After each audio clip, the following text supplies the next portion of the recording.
할렐루야. 복음비전교회 주일 예배에 오신 여러분을 주님의 이름으로 축복하고 환영합니다. 우리 이 시간 다 같이 자리에서 일어서 주시기 바랍니다. 함께 예배를 위해서 기도드리시겠습니다. 의로우신 아버지 하나님, 아버지께서는 우리의 의로우신 재판장이 되셔서 공의로 온 세상을 판결하시는 분이십니다. 의로우신 예수 그리스도를 우리를 위한 영원한 속죄의 제물로 삼으셔서 우리의 모든 죄와 허물을 사해 주시고 우리를 의의 자녀로 삼아 주시니 감사합니다. 예수 그리스도로 말미암아 우리의 삶 가운데 의의 열매가 풍성함으로 아버지 앞에 영광과 존귀와 찬송을 올려드리게 하옵소서. 세계 곳곳에서 현재 일어나고 있는 전쟁과 재해로 인해 수많은 사람들이 두려움과 절망과 슬픔 가운데 살아가고 있습니다. 모든 것을 주관하시는 아버지 하나님께서 간섭하시고 역사하셔서 전쟁이 그치고 평화가 임하게 하여 주시오며 재해가 그치고 회복이 이루어지게 하옵소서. 폐허가 된 삶의 터전을 회복시켜 주시고 상실의 아픔으로 찢겨진 그 마음을 위로하여 주옵소서.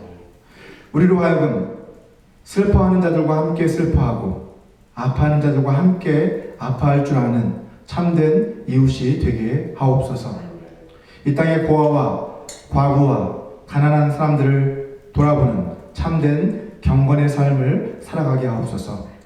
주님을 앙마하는 자들에게는 독수리가 날개쳐 올라간 같은 새 힘을 허락해 주시고 주님을 경외하는 자들을 위해 돕는 천사들을 보내주셔서 저들을 모든 위경에서 지켜 보호하여 주옵소서. 정결한 입술을 열어 감사함으로 주님을 찬양합니다. 거룩한 손을 들어 간절히 주님께 기도합니다. 마음과 뜻과 힘을 다하여 주님을 예배합니다. 우리의 찬양과 기도와 예배를 기뻐 받아 주시옵소서. 예수님의 이름으로 기도합니다. 아멘. 우리 같이 함께 하나님을 찬양했으면 좋겠습니다. 우리 찬송가 384장 나의 갈 길을 다가도록 함께 찬양하겠습니다.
갈 때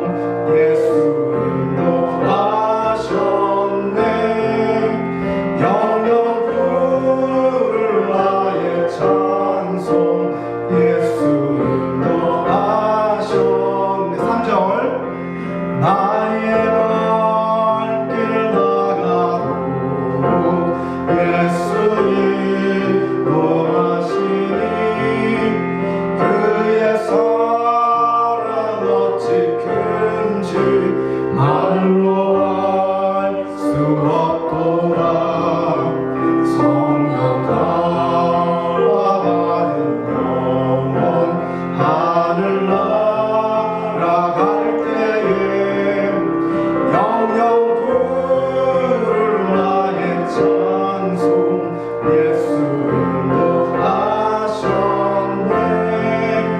영영 부를 나의 찬송 예수 인도하셨네.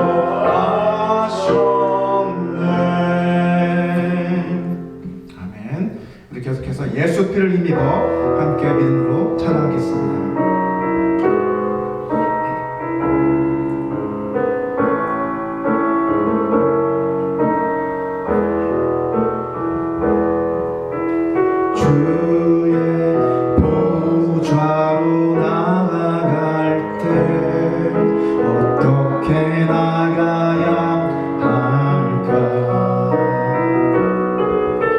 나를 구원한 주의 십자가 그것을 믿으며 가네. 자격 없는 주의 보좌로 나아갈 때 나 여전히 부족한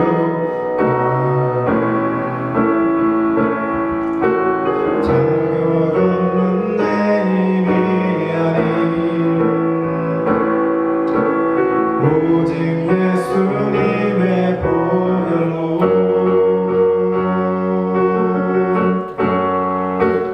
십자가의 보혈 완전하신 사랑 힘입어 나아갑니다.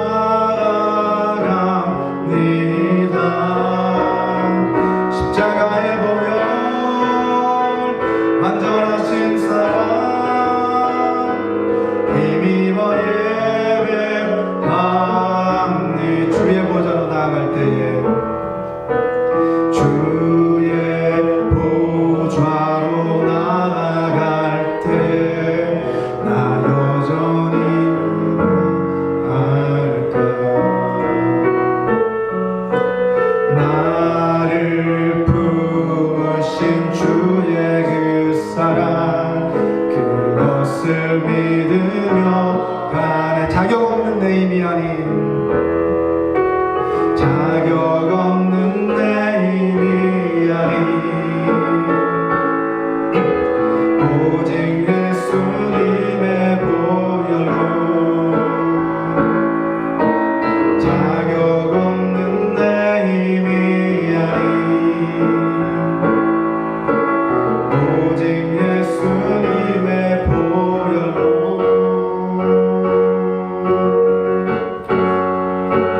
십자가의 보혈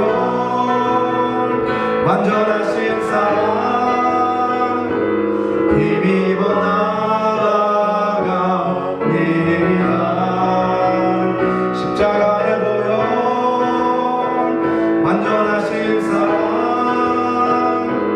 힘입어 예배합니. 십자가의 보혈 십자가의 보혈 완전하신 사랑 힘입어 나아갑니다.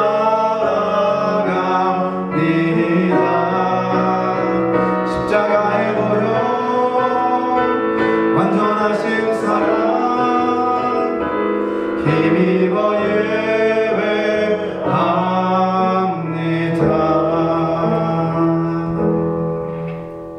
아멘. 우리 마지막으로 우리의 피난처 되신 예수 우리 함께 고백했으면 좋겠습니다.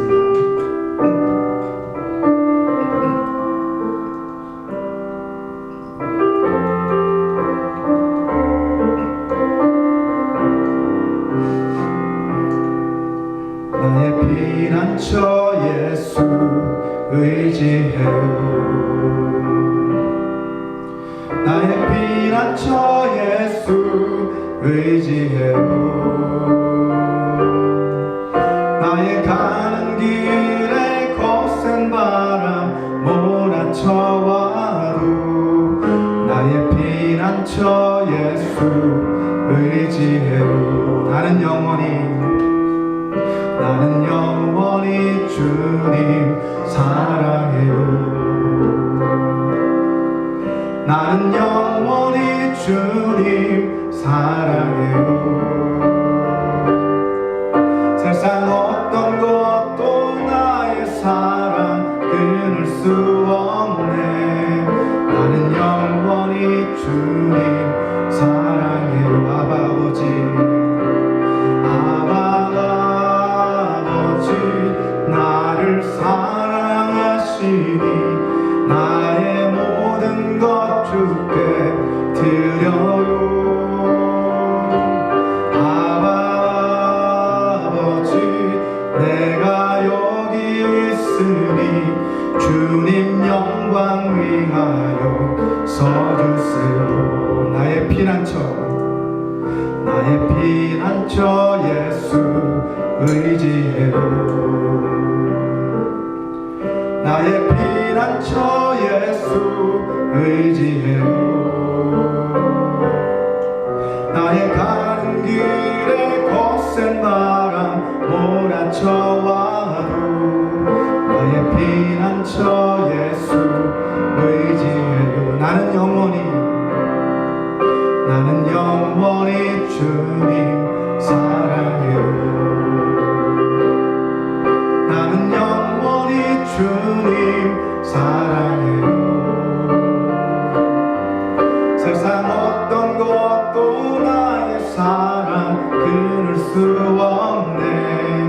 나는 영원히 주님 사랑해요. 아바 아버지, 나를 사랑하시니 나의 모든 것 주께 드려요. 아바 아버지, 내가 여기 있으니 주님 교회 위하여 서주세요. 아바 아버지, 아바 아버지, 나를 사랑하시니 나의 모든 것 주께 드려요. 아바 아버지, 내가 여기 있으니 주님 나라 위하여 서주세요.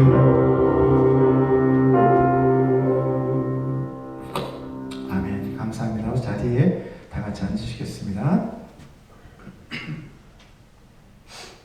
우리 시간은 하나님께서 오늘 우리에게 주신 말씀 함께 봉독해 올려드리도록 하겠습니다. 오늘 주신 말씀은 마가복음 10장 46절에서 52절까지의 말씀입니다. 오늘 우리에게 주신 말씀 마가복음 10장 46절에서 52절까지의 말씀을 저와 함께 교독하도록 하겠습니다. 제가 먼저 읽겠습니다. 그들이 여리고에 이르렀더니 예수께서 제자들과 허다한 무리와 함께 여리고에서 나가실 때에 디메오의 아들인 맹인 거지 바디메오가 길가에 앉았다가 나사렛이라는 말을 듣고 저기 들어가는데 유대자 성계수여 나를 불쌍히 여기소서 하고 많은 사람이 꾸짖어 잠잠하라 하되 그가 더욱 크게 소리질러 이르되 다윗의 자손이여 나를 불쌍히 여기소서 하는지라. 예수께서 몰라서 그를 부르라 하시니 그들이 그 맹인을 부르며 이르되 안심하고 일어나라 그가 너를 부르신 다음에 맹인이 겉옷을 내버리고 뛰어 일어나 예수께 나오거늘 예수께서 말씀하여 이르시되 내게 무엇을 알려주기를 원하느냐. 맹인이 이르되 선생님이여 보기를 원하나이다. 같이 읽겠습니다. 예수께서 이르시되 가라 내 믿음이 너를 구원하였느니라 하시니 그가 곧 보게 되어 예수를 길에서 따르니라. 아멘. 오늘 본문에는 주님과의 만남을 통해 인생의 놀라운 터닝 포인트를 맞이하게 된 한 사람의 이야기가 소개되고 있습니다. 오늘 본문의 이야기를 한마디로 요약을 해본다면 맹인 바디메오가 예수님을 만나 눈을 뜨게 된 사건이라고 할 수 있습니다. 이 사건이 예수님께서 행하신 수많은 기적 사건들 가운데 하나라는 것은 두말할 나위가 없습니다. 하지만 이 사건은 단순한 기적 사건 그 이상의 의미를 담고 있습니다. 마가복음 10장에 기록되어 있는 다른 사건들과 마찬가지로 오늘 본문의 사건 역시 하나님 나라의 관점에서 우리는 접근해야만 합니다. 하나님 나라의 관점에서 바라보면 오늘 본문의 사건은 예수님께서 제자들에게 누가 하나님 나라에 들어갈 수 있는가, 즉 누가 영생을 얻을 수 있는가를 이러한 실제적인 예를 통해서 가르쳐 주신 사건이라고 할 수 있습니다. 자, 오늘 말씀을 통해서 바리메오가 어떻게 하나님 나라의 제자가 될 수 있었는지 함께 살펴보고, 어떻게 하면 우리들도 진정한 하나님 나라의 제자가 될 수 있는지, 그리고 하나님 나라의 제자로서 어떠한 삶을 살아가야 하는지 함께 고민해보는 시간을 갖고자 합니다. 오늘 본문의 이야기를 보다 생동감 있게 우리가 이해하기 위해서는 먼저 오늘 본문의 사건이 언제 그리고 어디에서 어떤 상황 가운데서 일어난 사건인지를 살펴볼 필요가 있습니다. 오늘 본문 바로 앞단락에 있는 마가복음 10장 32절을 보시면, 당시 예수님께서는 자신의 사명을 감당하시기 위해서, 십자가의 사명을 감당하시기 위해서 제자들과 함께 마지막으로 예루살렘으로 올라가고 계셨습니다. 이렇게 기록하고 있죠. 예루살렘으로 올라가는 길에 예수께서 그들 앞에 서서 가시는데 라고 기록을 하고 있습니다. 자, 오늘 본문 46절을 한번 보시면 예수님 일행은 예루살렘으로 올라가는 그 여정의 마지막 관문인 여리고를 막 지나가고 있었습니다. 자, 여리고에 이르러서 또 여리고에서 나가실 때라고 이렇게 기록을 하고 있는 것을 볼 수가 있죠.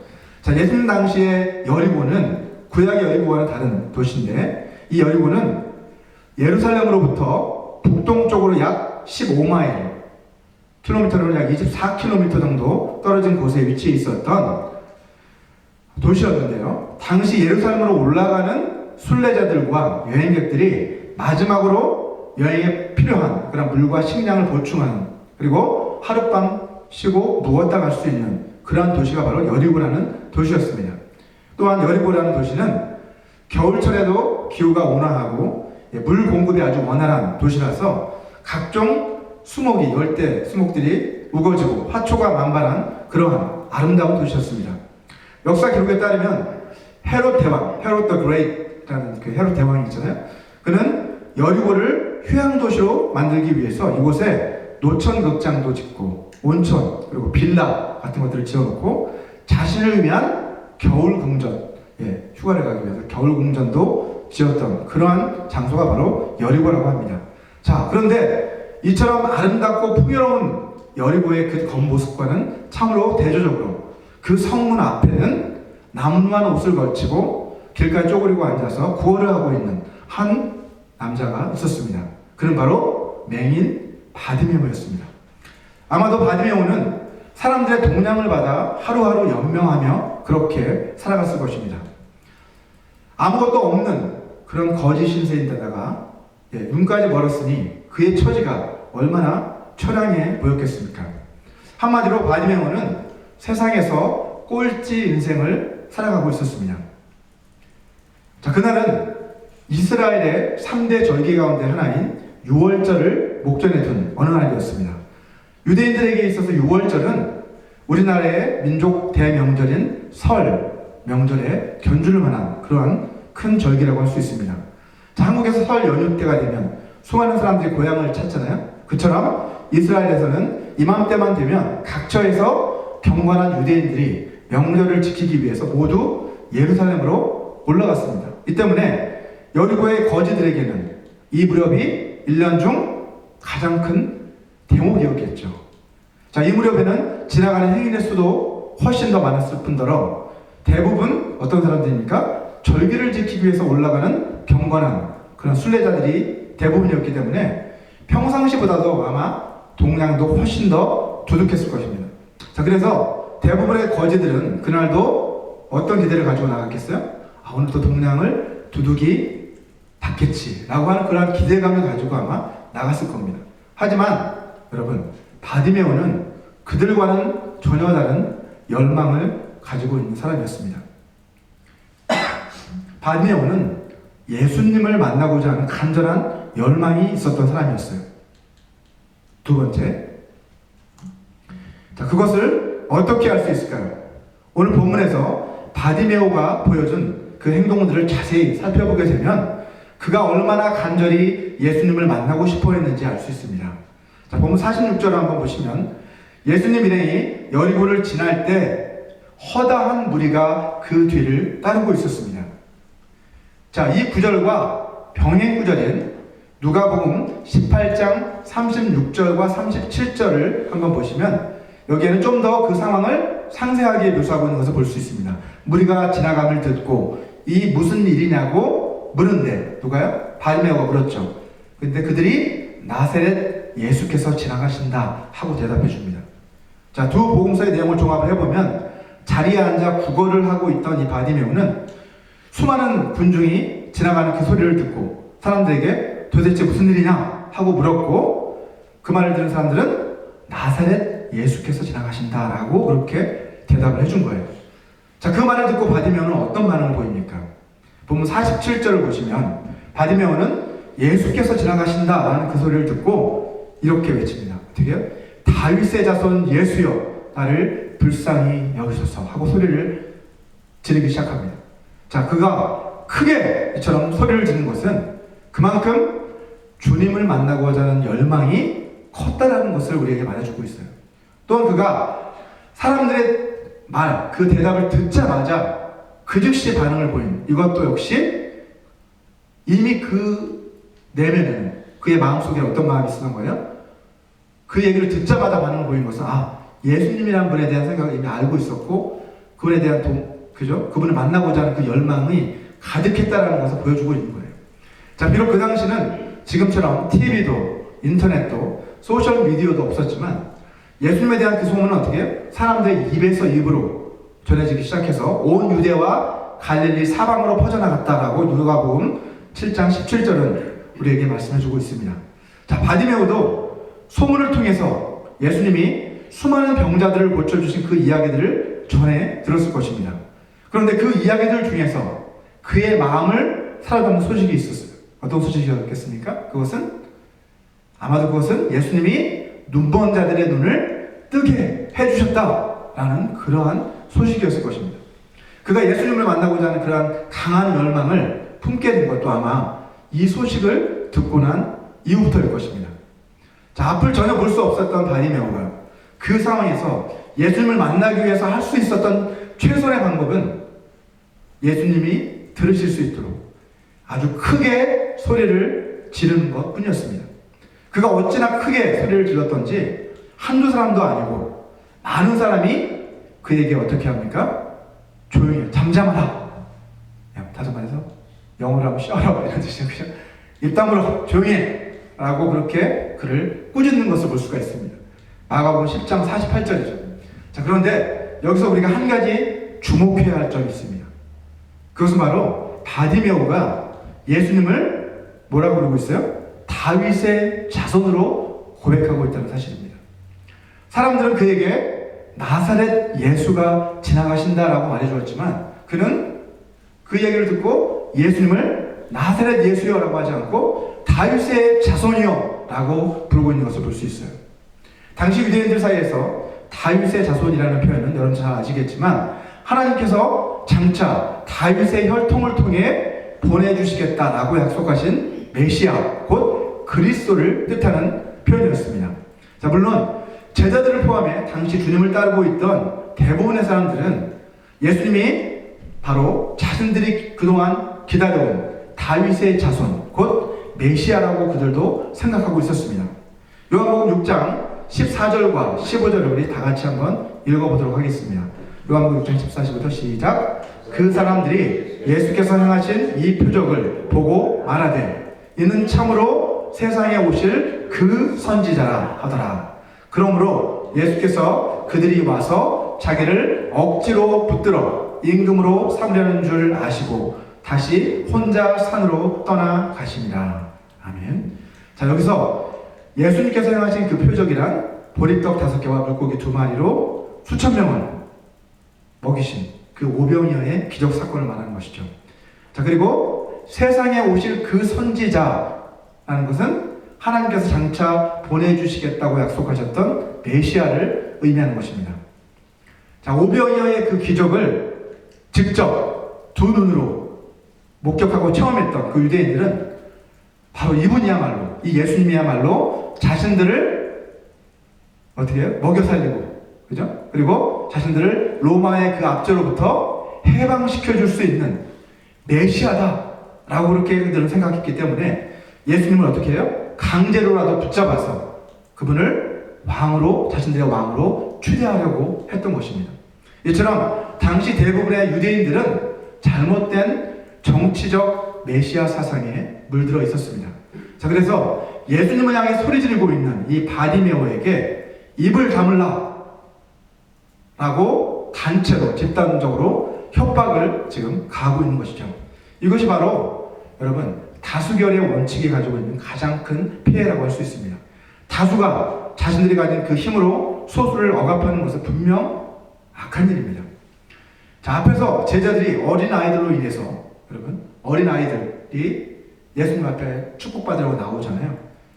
그 일 때문에 자신들이 지금 그 일행이, 예수님 일행이 예루살렘으로 올라가야 되는데 그들의 발걸음이 그 아이들로 인해 지체되는 것, 그것 때문에 못마땅해서 어떻게 해요? 아이들의 부모를 꾸짖었어요. 이때와 마찬가지로 오늘 본문에서도 많은 사람들이 어때요?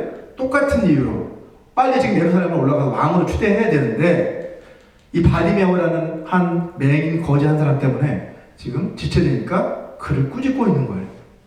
하지만 바디메오는 이에 전혀 아랑곳하지 않고 오히려 더욱 크게 소리를 지릅니다. 본문 48절 말씀이죠.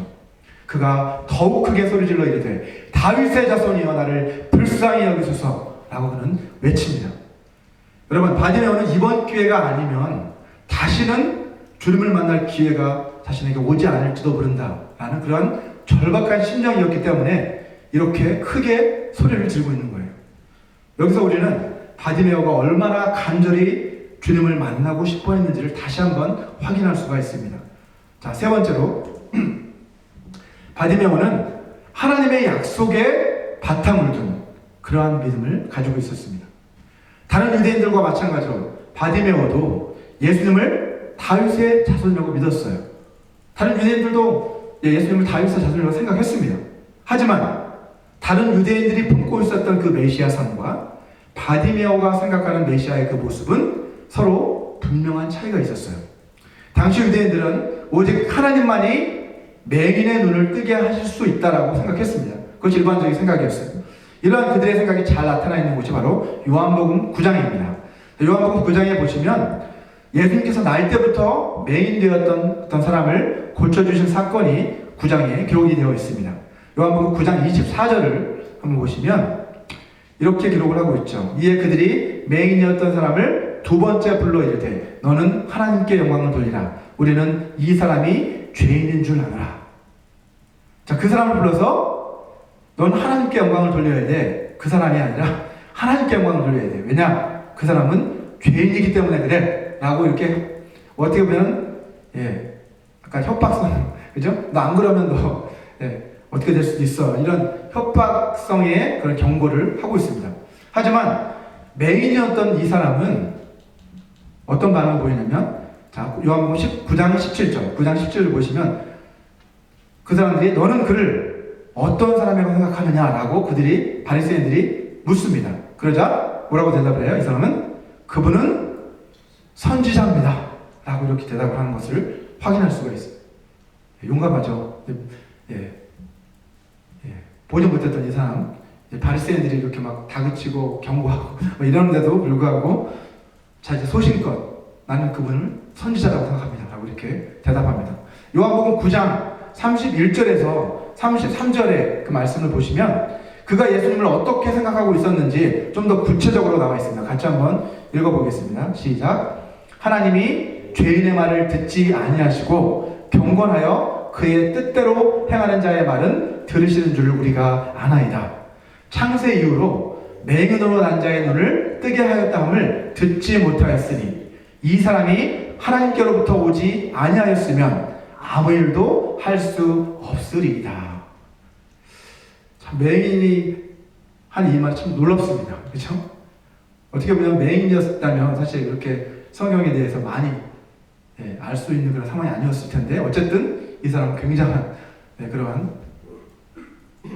지식을 가지고 있는 것 같아요. 그죠? 자, 그는 예수님을 경건한 사람이며 하나님의 뜻대로 행하는 자라고 그렇게 고백하고 있어요. 뿐만 아니라 창세 이후로 맹인으로 태어난 사람이 눈을 뜨게 된 그러한 경우는 들은 적도 없다라고 이렇게 이야기를 하고 있어요. 따라서 이분은 하나님이 보내신 자가 확실하다라고 그렇게 결론을 내리고 있는 거죠. 자, 이 사람이 말하고 있는 것처럼 실제로 여러분 창세 이후부터 예수님이 오시기 전까지는 그 누구도 맹인의 눈을 뜨게 한 사람이 없었어요. 심지어 죽은 자도 살렸던, 죽은 자 살리는 게 더 큰 능력 같지 않습니까? 근데 죽은 자도 살렸던 능력의 선지자 엘리야도, 그의 제자 갑절의 영광 받은 엘리사도 맹인의 눈을 뜨게 한 적은 없었습니다. 자, 그 이유는 무엇일까요, 여러분? 능력이 부족해서일까요? 아닙니다. 하나님께서는 이것을 장차 이 땅에 보내실 메시아를 통해 이루실 그러한 메시아를 위한 표적으로 예비해 주신 것이라고 저는 생각합니다. 메시아에 대한 그 예언의 말씀인 이사야서 35장 5절과 6절 말씀을 우리 같이 한번 읽어보도록 하겠습니다. 시작. 그때에 맹인의 눈이 밝을 것이며 못 듣는 사람의 귀가 열릴 것이며 그때에 저는 자는 사슴같이 뛸 것이며 말 못하는 자의 혀는 노래하리니 이는 광야에서 물이 솟겠고 사막에서 시내가 흐를 것임이라. 아멘. 자, 여기서 그때란 장차 하나님이 보내신 그 메시아가 이 땅에 임하실 때를 말하는 거죠. 장차 그 메시아가 오시면 가장 먼저 맹인이 눈을 뜨게 될 것이다 라고 이렇게 예언을 하고 있는 것을 볼 수 있습니다. 물론 다른 표적들도 있죠. 못 듣는 사람들의 귀가 열리고 저는 자가 사슴처럼 뛰고 말 못하는 자의 혀가 풀려서 말을 하게 되고 이러한 표적들이 있습니다. 이러한 표적들을 행하시는 그분이 있다라고 한다면 바로 그분이 누구라고요? 메시아다라는 것을 알 수 있는 거죠. 유대인들은 이것을 다 알고 있었다는 거예요. 그죠? 이 맹인도 알고 있었던 것을 보면 가난하고 눈먼 거짓 신세였던 바디메오는 분명 성경을 읽어본 적도 없을 것이고 회당에 나가서 성경에 대한 그 가르침을 들을 기회조차 없었을 것입니다. 하지만 그는 예수님에 대한 그 소문을 듣고 그분이 바로 하나님이 약속하신 다윗의 자손 곧 메시아다라고 그렇게 믿게 된 거예요. 자, 이처럼 믿음은요 성경을 많이 안다고 해서 내가 성경을 많이 읽고 많이 깨달았다고 해서 물론 깨달음이 필요하죠. 그죠? 많이 알고 지식이 많이 쌓였다고 해서 믿음이 생겨나는 것이 아니라는 거예요. 하나님 나라의 복음을 듣고 그 기쁜 소식을 듣고 어린아이와 같이 순수하고 겸손하게 그 나라를 동경하며 그 나라에 들어가기를 갈망하는, 그래서 예수님을 그 마음에 모셔드리는 그 사람에게 믿음이 생기는 거고 또 구원을 받을 수 있는 것이죠. 자, 이런 면에서 예수님을 다윗의 자손이요 라고 이렇게 고백한 이 바디메오의 믿음은요, 하나님께서 장차 이 땅에 메시아를 보내주실 것이고 그가 오셔서 자기처럼 눈먼 사람도 눈을 뜨게 될 것이다 라고 하는 그 하나님의 약속의 말씀, 그 말씀을 붙들고 고백한 그 믿음, 그 약속의 말씀에 바탕을 둔 믿음이었다고 할 수 있어요. 자, 본문 49절을 보시면 예수님께서는 바디메오의 그 간절한 그 절규 소리를 들으시고 가시던 그 걸음을 멈추십니다. 그리고 그를 불러오라고 명하시죠. 그의 간절함이 예수님의 그 발걸음을 멈추게 만든 거예요. 자, 그러자 본문 50절에서 보시는 것처럼 바디메오는 그 즉시 자신이 들고 있었던 그 겉옷을 어떻게 해요? 내버리고 뛰어 일어나 예수님께로 나아갑니다. 자, 우리가 보기에는 비록 아무런 가치도 없어 보이는 그 남루한 누더기 옷에 불과하겠지만 바디메오에게 있어서 그 겉옷은요, 국어를 하면서 먹고 살아가는 데 있어서 없어서는 안 될 필수품이었죠. 그리고 그가 가진 전 재산이기도 했습니다. 또한 그 겉옷을 어떻게 해요? 그 사람은 겉옷을 내버리고 이제 젊게 뛰어 일어나 나아갔다라고 표현하고 있는데, 이러한 그의 행동은 무엇을 말해주냐면 그동안 참 지긋지긋한 그 거지로서의 삶 한번 생각해 보십시오. 날마다 똑같은 자리에 앉아 매일 사람들에게 구걸하며 살아가는 그 삶, 그 삶을 벗어나겠다는 그의 결단을 우리에게 보여주는 아주 상징적인 의미를 저는 담고 있다고 생각합니다.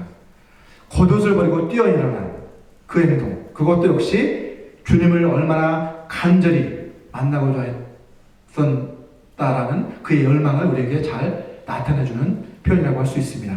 네 번째로 바디메오는 예수님이 자신의 눈을 뜨게 해주실 수 있는 분이시다 라는 그러한 믿음을 가지고 있던 사람이에요. 오늘 본문 51절을 보시면 예수님께서는 자신 앞에 나온 바디메오에게 묻습니다. 내가 내게 무엇을 하여 주기를 원하느냐? What do you want me to do for you? 라고 이렇게 물으시잖아요. 그죠?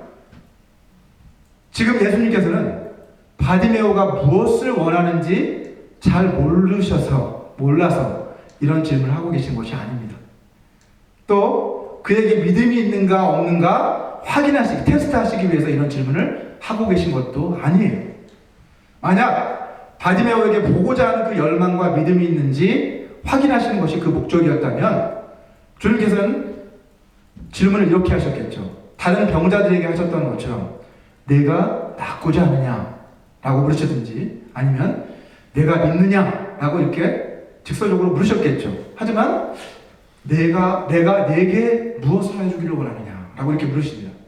여러분 성경 전체에서 예수님께서 병자에게 내게 무엇을 하여 주기를 원하느냐 라고 물으신 경우는 오직 여기밖에 없어요.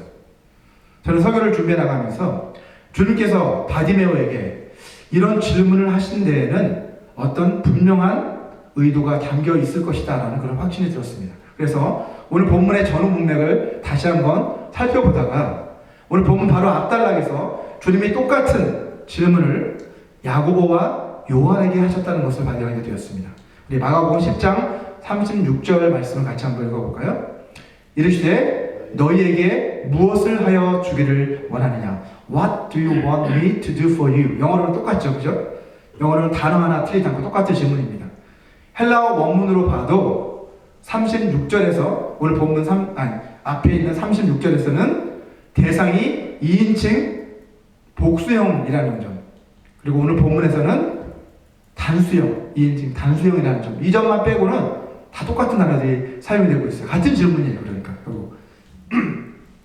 자, 성경 전체에서 주님께서 내가 내게 무엇을 하여 주기를 원하느냐 라고 물으신 경우는 이 두 군데뿐입니다. 자, 똑같은 질문이 다른 데도 아니고 마가복음에서만 2번이 나오는데 그것도 더군다나 아주 가까운 인적 문맥에서 사용이 되고 있다는 것은요, 이 질문이 어떤 분명한 의도를 가지고 사용되고 있다는 것을 우리에게 말해줍니다.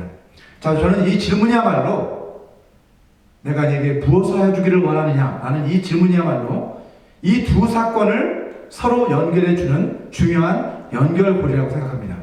자, 주님께서 왜 야고보와 요한에게 하셨던 그 질문을, 그 똑같은 질문을 바디메오에게도 하셨는지 우리가 그 의도를 알기 위해서는 이 질문에 대한 제자들의 대답 그리고 바디메오의 대답을 서로 비교해 볼 필요가 있어요. 먼저 마가복음 10장 37절을 한번 보시겠습니다. 여기 보시면 야고보와 요한은 어떠한 대답을 합니까? 이 질문을 듣고 나서 주의 영광 중에서 우리를 하나는 주의 우편에 하나는 좌편에 앉게 하여 주옵소서 라고 이렇게 요구하고 있습니다. 반면에 오늘 본문 51절을 보시면 바디메오는 어떤 반응을 보입니까? 여러분 같이 읽어볼까요? 51절 시작. 예수께서 말씀하여 이르시되 내게 무엇을 하여 주기를 원하느냐? 맹인이 이르되 선생님이여 보기를 원하나이다.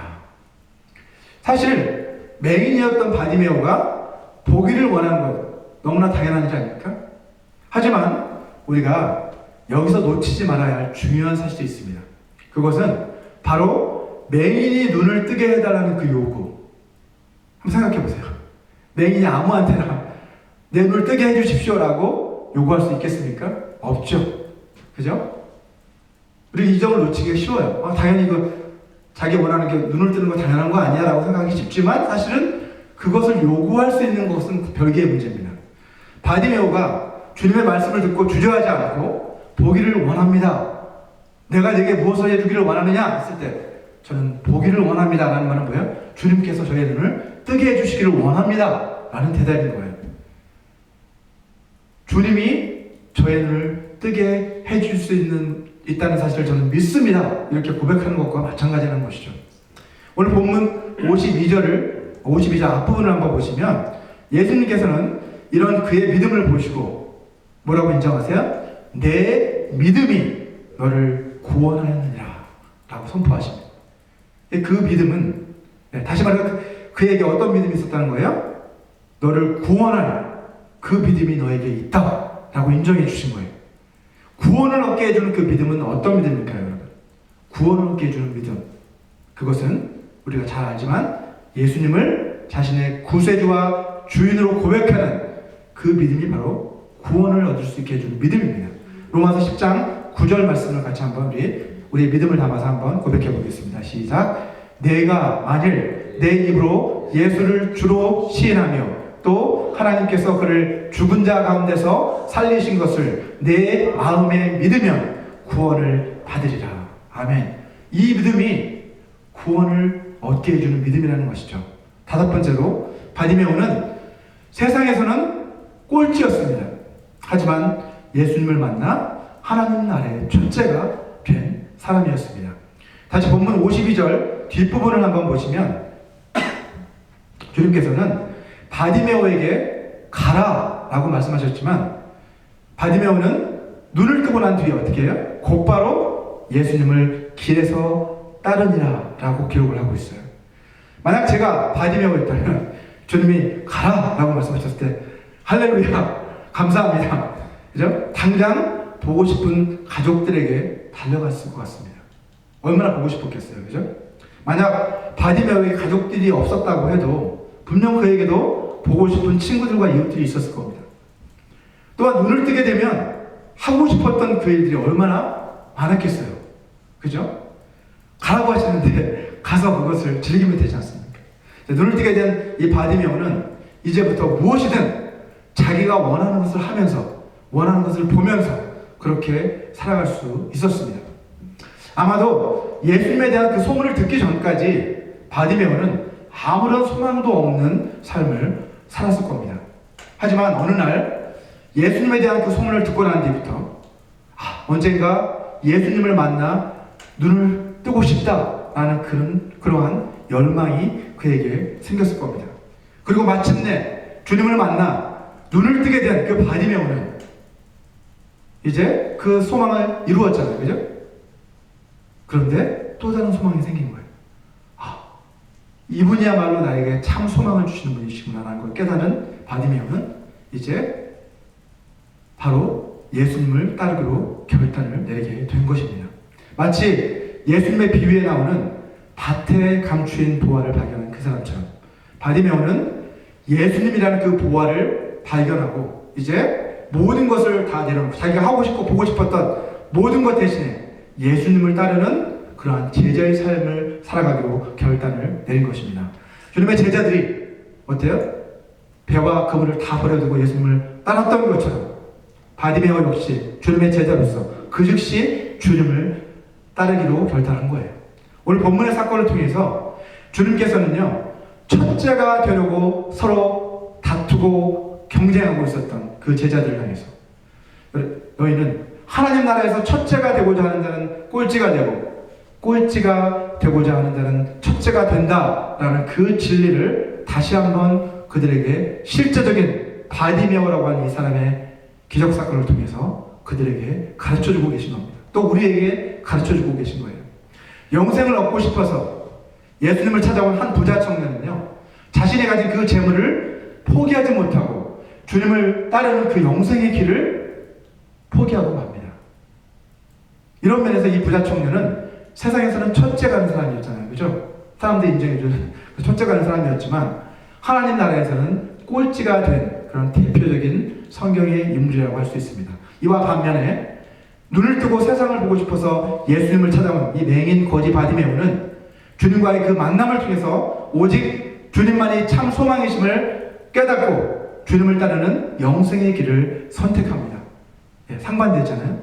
이런 면에서 바디메오는 세상에서는 꼴찌였지만 하나님 나라에서 첫째가 된 대표적인 성경의 인물이라고 할 수 있습니다. 만약 주님께서 내가 너에게 무엇을 하여 주기를 원하느냐? 라고 여러분에게 물으신다면 여러분은 뭐라고 대답을 하시겠습니까? 지금 여러분의 삶에 있어서 가장 간절한 소망은 무엇입니까, 여러분? 혹시 하나님의 뜻보다는 나 자신의 욕망이나 야망에 사로잡혀 살아가고 있지는 않은지 우리 스스로 점검해 보았으면 좋겠습니다. 저와 여러분 모두가 바디메오처럼 세상의 헛된 욕망과 야망을 다 내려놓고 예수님만이 우리의 유일한 소망이 되심을 깨닫고 날마다 주님만 바라보며 주님만 따라가는 참된 제자의 삶을 살아가게 되시기를 주님의 이름으로 축원합니다. 우리 이 시간 오늘 주신 이 말씀을 생각하시면서 다 같이 좀 기도하는 시간을 갖기 원합니다. 우리 음악을 좀 틀어주시고요. 우리 이 시간 같이 기도하실 때 주여 저를 불쌍히 여겨주시옵소서. 바디메오가 그랬던 것처럼 저를 불쌍히 여겨주옵소서.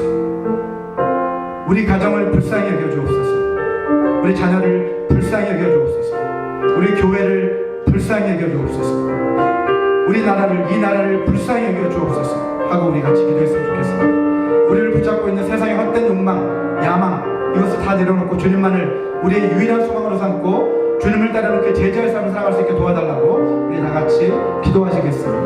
사랑하는 주님 감사합니다. 저희를 불쌍히 여겨주옵소서. 하나님 너무나 연약한 자들입니다. 하나님 세상에 이렇게 쉽게는 못 주고 하나님 우리 안에 욕망을 절제하지 못하는 연약한 저희들 하나님 불쌍히 여겨주셔서 또 쓰러져도 다시 이렇게 세워주시는 주님의 은혜 아버지 다시 주님 앞으로 나아갈 수 있도록 은혜의 보좌 앞으로 나아갈 수 있도록 도와주시고 아버지 하나님 뿐만 아니라 하나님 아버지 우리 가정과 자녀와 교회와 이 나라를 주님 불쌍히 여겨주셔서 아버지 하나님의 뜻을 아버지 따르는 자들이 될 수 있도록 도와주시옵소서.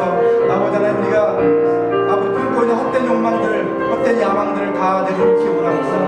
하나님 아버지 하나님의 영광을 다 포장하면서 아버지 우리 자신의 욕심을 이루려 그러한 헛된 아버지 마음을 주님 앞에 내려놓고 회개합니다.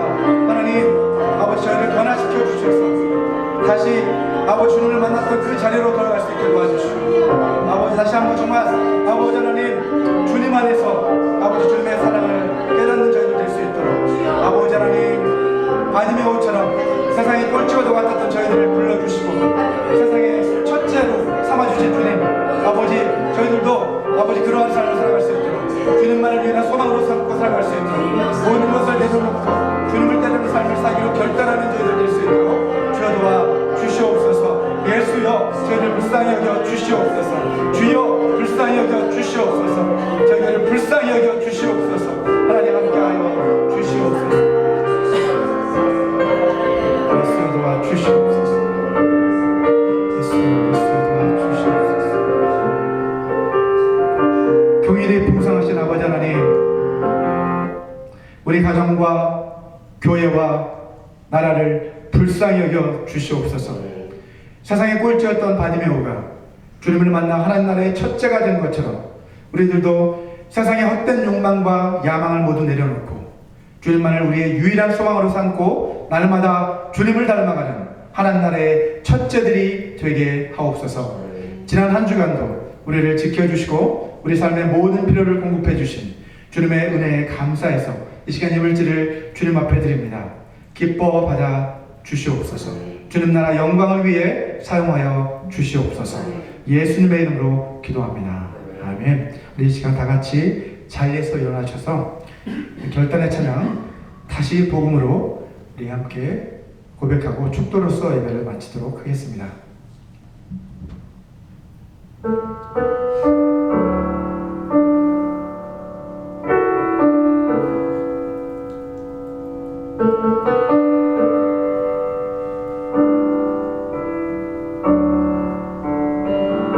하나님 독생자 예수 그리스도 그분만이 오직 그 진리 생명이라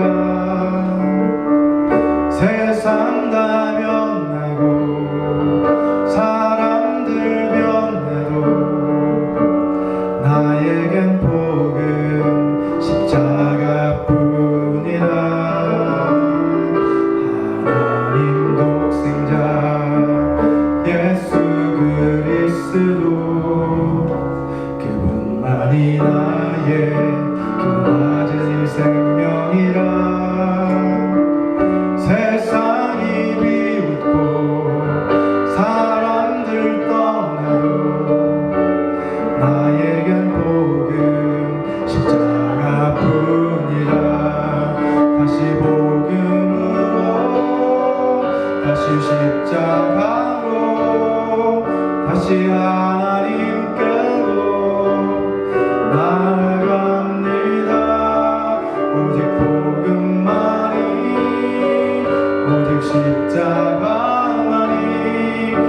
오직 하나님만이 나의 전부입니다.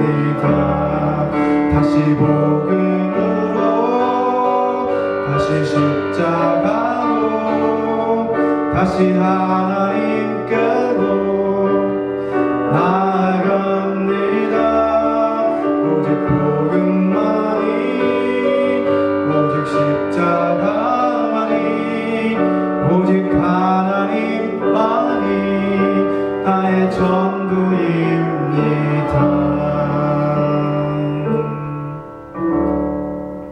아멘. 우리 같이 기도하시겠습니다. 지금은 주 예수 그리스도의 은혜와 하나님의 사랑과 성령 하나님의 교통하심이 주님만이 참 소망이심을 깨달아 세상의 헛된 욕망과 야망을 내려놓고 날마다 주님만 바라보며 주님만 따라가는 하나님 나라의 첫째가 되기를 소망하는 모든 사람들에게 영원히 함께 하시기를 간절히 축원하옵나이다.